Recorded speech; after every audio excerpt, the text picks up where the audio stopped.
आला हजरत फरमाते हैं कि नबी की पनाह में आ जाओ, यानी नबी की तरफ आ जाओ।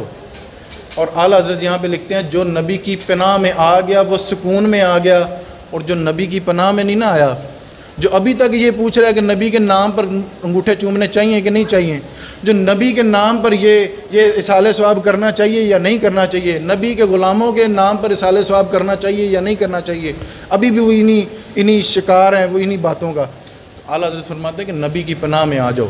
और यहाँ पर अपनी किताब अल-अम्न वल उला में, फतावा रिज़विया शरीफ में एक रिसाला है अल-अम्न वल उला, उसमें लिखते हैं, इब्न माजा की हदीस है, हज़रत तमीम दारी रदी अल्लाह तआला अन्हु, अल्लाह के रसूल सैयद आलम सल्लल्लाहु अलैहि वसल्लम के प्यारे सहाबी हैं। आप फरमाते हैं कि हम खड़े थे, हुजूर भी हमारे साथ खड़े थे, और हुजूर ने ना सादा सा इमामा शरीफ पहना हुआ था। उस सादा सा इमामा शरीफ में भी हुजूर का हुस्न बा कमाल ही लग रहा था। इतने में एक ऊँट दौड़ा दौड़ा आया। ऊँट, हुजूर तो सुनते हैं सिर्फ इंसानों की नहीं, जानवरों की भी। हाँ, वो वेखो रोज़े दे दवाले ने गुलामां दियां टोलियां, एक पिया सुनदा जे करोड़ां दियां बोलियां, एक पिया सुनदा जे करोड़ां दियां बोलियां। ऊँट दौड़ा दौड़ा आया, हुजूर के कान में कुछ कहा।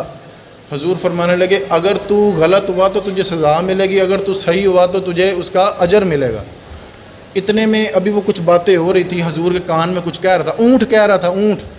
कुछ लोग दौड़े दौड़े आए, बद्दू थे, अरबी थे, वो आए, आके कहने लगे, हुजूर हमारा ऊँट भाग आया, ये आप हमें दे दें। अच्छा, जब उस ऊँट ने उन बंदों को देखा तो हुजूर की पुश्त मुबारक में वो छुपने लगा। जिवें माँ ने चप्पल फड़ी होवे तो प्यो दे पीछे बच्चा नहीं छुपता। आप तवज्जो करें जरा मेरी बात में। माँ ने वो जुती पकड़ी होवे बच्चे ਨੂੰ मारना, और बच्चा छुप रहा होता है बाप के पीछे कि मैनू बचा लो। इसी तरह से वो ऊँट छुप रहा है हुजूर की पुश्त मुबारक में, हुजूर मैनू बचा लो। यहाँ पे आला हज़रत फरमाते हैं कि जो हुजूर की अमान में आ गया वो बच गया। अच्छा, वो लोग कहने लगे, हुजूर हमारा ऊँट भाग के आया, अब हमें वापस कर दें। हुजूर फरमाने लगे, ये तो तुम्हारी शिकायत कर रहा है। वो कहने लगे, हुजूर क्या शिकायत कर रहा है? हुजूर फरमाने लगे, ये तो कह रहे हैं कि हुजूर मैंने सारी ज़िंदगी इनकी खिदमत की, इनके सामान लाने में और ले जाने में इनकी मदद की, अफजाइश नस्ल का इनसे मैंने काम लिया, अब ये मैं बूढ़ा हो गया तो अब मुझे ज़िबा करके खाना चाहते हैं। हुजूर फरमाने, वो बंदे कहने लगे, हुजूर जो ये शिकायत कर रहा है बिल्कुल ठीक कर रहा है, ये बूढ़ा हो गया, अब हम इसको काट के खाना चाहते हैं। तो फिर हुजूर फरमाने लगे, फिर जो इतनी खिदमत करे तुम्हारी, फिर उसका सिला फिर छुरी है, जो तुम्हारी इतनी खिदमत करे उसका सिला फिर छुरी है। तो हुजूर वो अर्ज करने लगे, हुजूर फिर आप हुक्म कर दें। हुजूर फरमाने लगे, इसको भैया हम खरीदेंगे, अब आज हो गया हमारे पास, हम साढ़े को आज हो गया, अल्लाह करे ऐसे भी टुर जाइए, मदीने चलो टुर जाइए। वो हुजूर फरमाने लगे, अब आज हो गया मेरे पास। तो वो बंदे कहने लगे, हुजूर ठीक है आप रख लें। हुजूर फरमाने लगे, नहीं भी हम कीमत देंगे, हम कीमत देंगे। तो वो बंदे कहने लगे, नहीं हुजूर हम भी आपके हैं, ऊँट भी आपका। नहीं, हुजूर फरमाने लगे, नहीं हम कीमत देंगे। तो वो बंदा कहने लगा, हुजूर एक दफ़ा इसका रेट लगवाया था तो 100 दिनार लगा था, पास हज़रत बिलाल खड़े थे। हुजूर कहने लगे, बिलाल दो भी 100 दिनार इनको।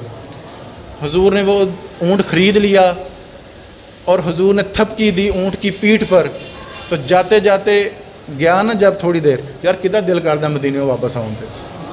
वो ऊँट गया, थोड़ी देर पर फिर वापस आ गया, कान में कुछ कहा, कान में हुजूर के कान में कुछ कहा, 2 बातों में आमीन कहा। एक बात पर हुजूर रोने लगे, वो कह कर तो चला गया। सहाबा पास खड़े थे, हज़रत तमीम दारी पास खड़े थे। आप फरमाने लगे, हुजूर ये ऊँट क्या कह गया जाते जाते? हुजूर फरमाने लगे, ये कहने लगा, बातें तो बहुत थी, सिर्फ 3 आपकी खिदमत में अर्ज़ कर देता हूँ।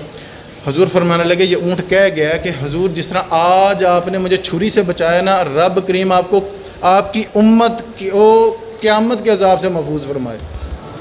हुजूर जिस तरह आज आपने मेरा खौफ दूर किया है, मैं दुआ करता हूँ सोनिया इसी तरह क़यामत के रोज़ अल्लाह आपकी उम्मत का खौफ दूर करे। और फिर जाते जाते एक दुआ उसने ये दी जिस पर मैं आमीन ना कह सका। वो कहने लगा था कि मैं दुआ करता हूँ कि आपकी उम्मत आपस में लड़े ना। तो हुजूर फरमाने लगे, ये दुआ मैंने रब करीम से की थी। तो हुजूर अल्लाह ताला ने कहा था कि हुजूर इसमें हमारी कोई हिकमत है, ये लड़ेंगे तो फ़िरके होंगे, ये फ़िरके होंगे तो पता लगे ना केड़ा जनती ते केड़ा दोस्त की। یہ فرقے بنیں گے، یہ لڑیں گے آپس میں. تو میں رونے لگا کہ یہ تو میں نے رب کریم سے کی تھی. تو رب کریم نے کہا تھا کہ محبوبہ اس میں میری حکمت ہے. میں اپنے تقریر کو آگے لے کے چلتا ہوں. یہ وہ فتاوی جات تھے جو مسائل کے طور پر آئے تھے، تو حضور کی تعلیمات کو اعلیٰ حضرت نے آگے پیش کیا. اب کچھ باتیں حضور سیدی اعلیٰ حضرت کی حیات پر میں کرتا ہوں. صرف 3 باتیں میں آپ کی خدمت میں عرض کرتا ہوں، وقت میرا چونکہ سکڑ گیا. حضرت سید ایوب رضوی اعلیٰ حضرت کے خلیفہ ہیں.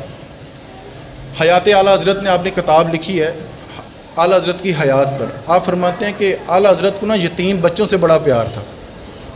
ہم سورہ والضحیٰ پڑھتے ہیں نا، تو والضحیٰ سورت میں یتیم کی جو پرورش کا جو احکام دیے گئے ہیں اس کو مد نظر رکھتے ہوئے آپ نے یہ قصہ سنایا کہ ایک یتیم بچہ نا صبح صبح اعلیٰ حضرت کے پاس آ گیا. تو آگے کہنے لگا، اعلیٰ حضرت سے کہنے لگا، حضور آپ کسی غریب کی دعوت پر بھی آ جاتے ہیں؟ آپ کسی غریب کی دعوت، میں یتیم ہوں، آپ کی دعوت کرنا چاہتا ہوں، آپ سے محبت جو ہو گئی ہے، تو کیا آپ غریب کے گھر بھی دعوت پہ آ جاتے ہیں؟ تو اعلیٰ حضرت فرمانے لگے ہاں جی آ جائیں گے. تو یہ جھولی میں کیا ہے تمہارے؟ وہ جھولی جب اس نے کھولی نا اس میں دال تھی، دال. تو کہنے لگا، اعلیٰ حضرت سے کہنے لگا، حضور اس کو آج رات میں بھگاؤں گا، ساری رات یہ بھیگی رہے گی، صبح میں اٹھ کے اس کا سالن بناؤں گا، اگر آپ آ جاتے ہیں تو آپ کی دعوت کریں. اعلیٰ حضرت فرمانے لگے ٹھیک ہے بچے میں آ جاؤں گا. یہ یتیم سے، غریب بچوں سے پیار. سید ایوب رضوی رحمۃ اللہ تعالیٰ علیہ فرماتے ہیں کہ اعلیٰ حضرت بھی گئے، میں بھی ساتھ چلا گیا. تو اس غریب بچے کا حال یہ تھا، گھر کا حال یہ تھا کہ گھر میں بیٹھنے کو چارپائی بچھانے کو بھی جگہ کوئی نہیں. اس نے نا باہر جو گیٹ تھا اس کے پاس ہی چٹائی بچھا دی. اعلیٰ حضرت بھی وہاں بیٹھ گئے. 1000 سے زیادہ کتاب کے مصنف ہیں اور 100 سے زیادہ علوم میں مہارت رکھنے والا بندہ ہے، اور غریب کی کٹیا کے باہر چٹائی پر بیٹھا ہے. لاکھوں کروڑوں مریدوں کا وہ پیر ہے، اور جو بھی پاس سے گزرتا ہے کہ اعلیٰ حضرت یہاں بیٹھے ہیں، کہتے آج میری دعوت ہے تسی جاؤ اپنا کام کرو، آج میری دعوت ہے تہاڈا دے نال کوئی چکر نہیں، تسی جاؤ. لوگوں کو بھیج رہے ہیں. اور یار کتنا مشکل ہو جاتا ہے، کتنوں کو انہوں نے کہا ہوگا کہ تسی جاؤ. وہاں پہ بیٹھے ہیں اور وہ بچہ دال لے کے آیا، کچی پکی دال تھی، باجرے کی روٹیاں، کہیں سے موٹی کہیں سے باریک کہیں سے اکڑی ہوئی. اعلیٰ حضرت کھائے جا رہے ہیں. اور سید ایوب رضوی فرماتے ہیں کہ اعلیٰ حضرت کو نا ڈاکٹر نے دال اور یہ باجرے کی روٹی منع کی تھی، لیکن پھر بھی آپ کھا رہے ہیں. 1.5 روٹی کھا گئے. اور وہ بچے سے باتیں ہو رہی ہیں اور ساتھ کھانا کھا رہے ہیں. اور جب کھانا کھا لیا تو کہنے لگے شہزادے اب ہم جائیں. تو کہنے لگا وہ بچہ کہ ابھی نا اماں نے چائے رکھی ہوئی ہے، تو چائے بھی آپ نے پی کے جانی ہے. تو کہنے لگے کہ ہاں جی پئیں گے، لے کے آؤ. چائے بھی پی تو چلنے لگے نا. اچھا بچے اب ہم جائیں. چائے پینے کے بعد کہنے لگے اچھا شہزادے اب ہم جائیں. جانے لگے. اجی میں اماں نو پوچھا ہوں، اماں سے پوچھا ہوں کہ اب آپ کو اجازت ہے؟ اماں نے کہا ٹھیک ہے آپ کو اجازت ہے. وہ بچہ کہنے لگا جی اماں کہہ رہی تمہیں اجازت ہے، اب آپ جائیں. جانے لگے تو رستے میں نا سید ایوب رضوی فرماتے ہیں کہ اعلیٰ حضرت سے فرمانے حضور آپ کو تو دال بھی منع تھی، باجرے کی روٹیاں بھی منع تھی، آپ کیوں کھا گئے؟ آپ فرمانے لگے حضرت زین العابدین. یہ اعلیٰ حضرت کی تربیت دیکھیں. حضرت زین العابدین اپنے بابا جان حضرت امام حسین کے ساتھ گھوڑے پر جا رہے تھے تو غریب سڑک کے کنارے بیٹھ کر کہنے لگے تھے او فرزند رسول ہمارا دل کرتا آپ ہمارے ساتھ بیٹھ کے بھی کھانا کھائیں.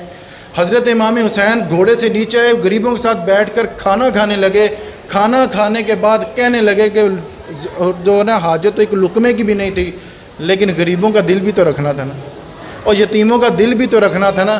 اگر ہمارے پیر حضرت امام حسین کا یہ طریقہ ہے، اعلیٰ حضرت کی بھی یہی فکر و افکار ہے.